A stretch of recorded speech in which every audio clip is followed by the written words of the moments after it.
a lot of servers, hard disk, everything will be stored. Azure has more than 200 data centers in the world. When we are creating one service in the cloud, it will go to one of these hard disk guys, one of these servers. So if you look at here, guys, when I'm creating this website, I wanted it to be stored in US because my client resides in US. So if you select the nearest data center, then it will be very fast for you guys. So I have done it. For now, guys, after that, you can see there is a pricing plan. When guys, nothing is free in cloud. For each and every service, you have to pay some amount to the Microsoft, because guys, they are giving the servers, they are giving you the space and everything. For that, we need to pay for them. We need to pay to them. Now, if you guys, when you click the button, I'll create. If you look at here, guys, there are a lot of pricing plans. If you look at here, there is free one where you will only have 60 CPU minutes, guys. If you select this one, you can select, if you select this one, isolated V2, you can see what is the price of it, guys. It is nearly $1,600 US dollars per month, which is very costly. Why it is costly, guys? If you look at here, it has 32 GB memory and 8 octa-core processor is there. Guys, what happens when we give the high memory and high processor to one app, to my app service? What happens, guys? That website can be viewed by more number of users. For example, if I select this plan, if 1 million users are currently accessing the website will not slow down because a lot of memory has been given here for this website. But if you select free one, guys, it will hang. Only 1 or 2 members can use it. So guys, in real time, your cloud architect tell you which particular plan you have to select. They'll ask you to select this one, guys. You will only select whatever the plan which your cloud architect ask you to select. For now, because it's a training, I'll select free. That's it, guys. Click the button, review and create. Now, what are we doing, guys? We simply creating one app service, which is nothing but a service which will hold my code and it will assign a URL for it so that all end users can access it. Wait for a minute. When you can see, guys, I'm creating one website in the cloud.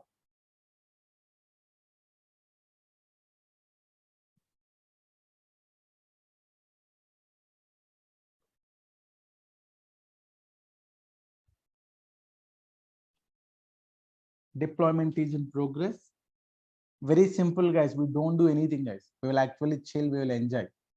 If you know the concept correct, every day you will work mostly for 1 hour, 1 or 2 hours. That's it, guys.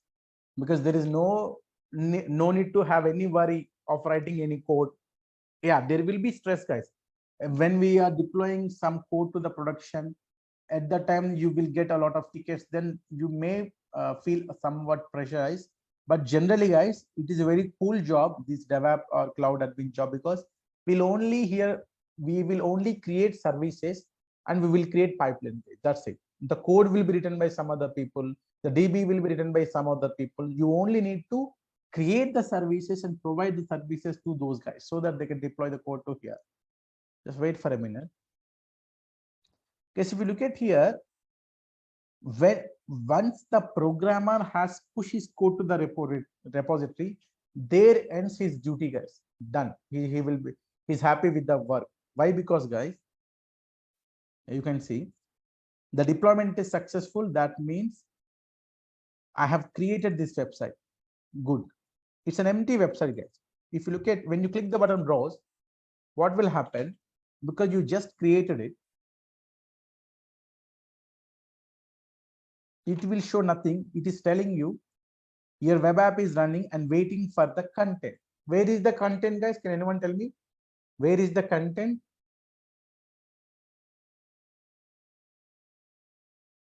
It's in the repo. Yeah, it is in the repo in the form of code.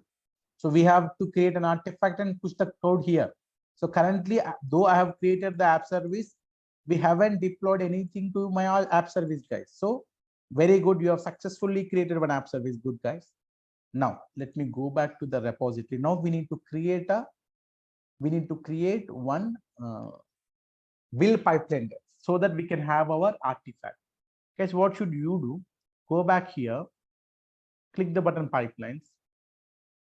Guys, for that you have to create a service connection, guys. Do you remember what is a service connection, guys? Can anyone remember what is a service connection? Yesterday I have explained what is a service connection, guys.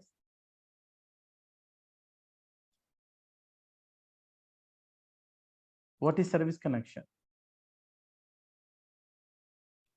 Don't you remember service connection, guys? It is nothing but it will connect both DevOps account on the cloud account, guys. I'll tell you, just wait for a minute. If you look at here, guys, yeah, you can see this is B24 repo, which has some HTML project, guys. It's a normal HTML project. Let me create one app pipeline for it. Once the programmer pushes the code to the repository, we need to create a pipeline. We need to create one build pipeline. This, how will you create? Very simple. Come here, click the button pipeline, click the button new pipeline, guys. Done. Now here, click the button classic creator. And guys, select, guys, currently where is the code? The code is there in master branch of B24. Select it.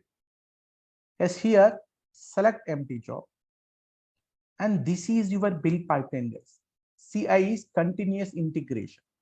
Guys, first of all, tell me what type of code I have in my repo. It is HTML code, correct? Yes, someone please answer. Otherwise, it is hard for me to proceed. Are you understanding, guys? Are you understanding? First, tell me. Are you understanding? Till now, everything is clear now, till this point? Yeah, Venkat. Good. Okay, till now, okay, but a little bit slow means it will be highly comfortable for us. Okay, because it's a demo now, guys, because it is not from tomorrow onwards, I will go very slow because I need to complete everything now. I have to complete and I'll show you the final project URL to you. So it will be today a little bit fast, but from tomorrow onwards, I will go very slow, guys. Now you can see. Okay, thank you. No worries. If you look at here, guys, this is the build pipeline. I know the code is there in the repo, which is a normal HTML. Now, guys, each build pipeline will have tasks. For example, here I will select copy files. This is the first task. And second, I will select publish build artifact.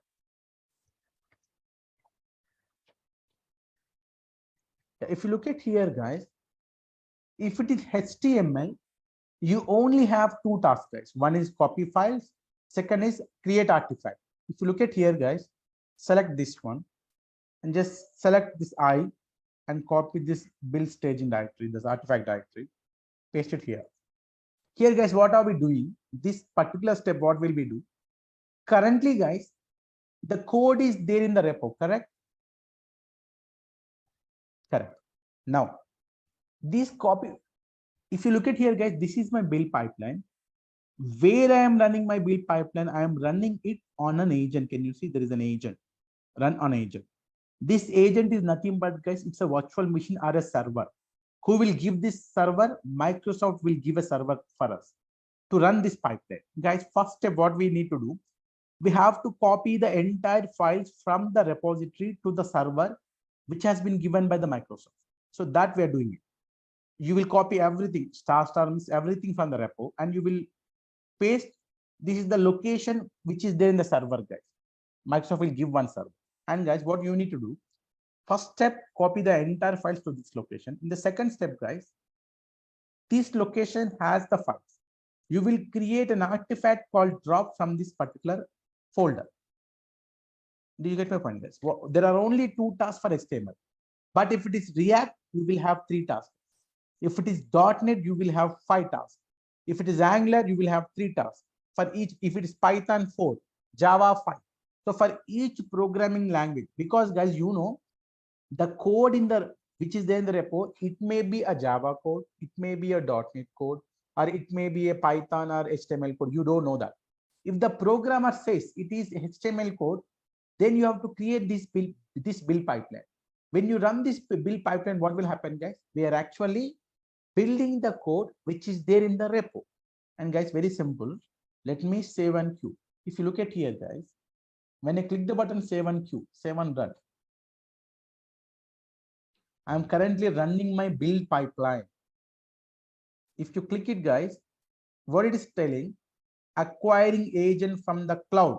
That means one virtual machine, one server will be given to us by whom? Microsoft. You can see, if you click on that, Windows 2019 server, which is nothing but a hosted agent, has been given to us. The agent request is ready. Now you can run your pipeline. In this point, guys, we will checking out the code at this location. In this particular copy files, we'll copy entire code from the repo to this server, guys. If you look at here, this is the DA1S is nothing but these are the locations of the VM or the server which has been given by the Microsoft. And guys, you can see I am creating an artifact.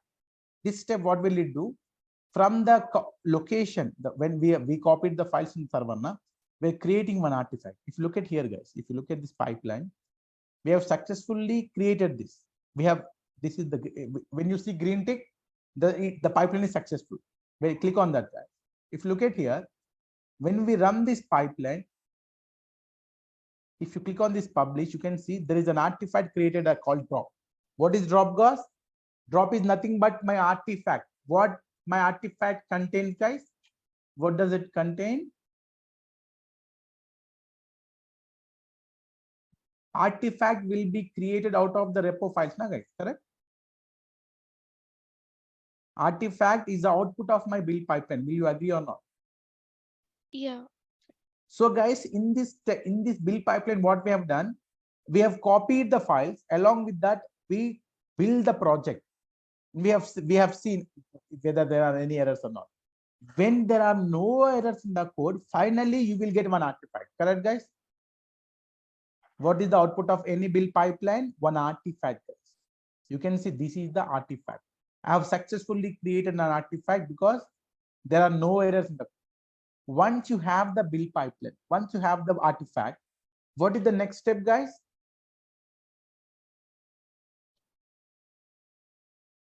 What is the next step? We have to create a release pipeline, correct? Go to releases. Create a new release. Give a proper name to it, guys. Click empty job. Proper name HTML project release. CD is continuous deployment. Guys. Give CD. Next, what should be the input for any release? Artifact. Artifact. So you have to give that artifact. Where is the artifact, guys? Currently it is in this B24 project CI4, correct? This is my build pipeline. It contains the artifact added. You have given the artifact to the build pipeline. Guys. Now click the button. Guys, here you have to give proper stage name. Stage is nothing but environment. Do you know, guys, how many environments will be there in real time? Dev, test, UAT, prod. Do you know this, guys? Yeah. 3 or 4 environments. Now, guys, click the button one job 0 task. Here, guys, I want to deploy my artifact to where I want to deploy? Cloud. Cloud. In cloud, where? Exactly where in the cloud? Web app server. Yeah, app services, correct? This app service, exclusively for this particular app service called 𝐿𝐴, correct, guys? Now, so add one task called Azure App Service Deploy. That means I want to deploy my code to this app service which is present in Azure. Select it. Done. And after that, guys, you have to provide a service connection. What is the service connection, guys? It will give you, it is the connection between your DevOps account and your cloud account. Guys, tomorrow I'll show you how to create it. For now, I'm using. We are uploading some of the real-time project videos of Azure DevOps and Admin on our YouTube channel. To complete all the projects, click the link in the description for this course. Please like, share, and subscribe to our channel and click the bell icon to get notifications of our upcoming videos. Thanks for watching.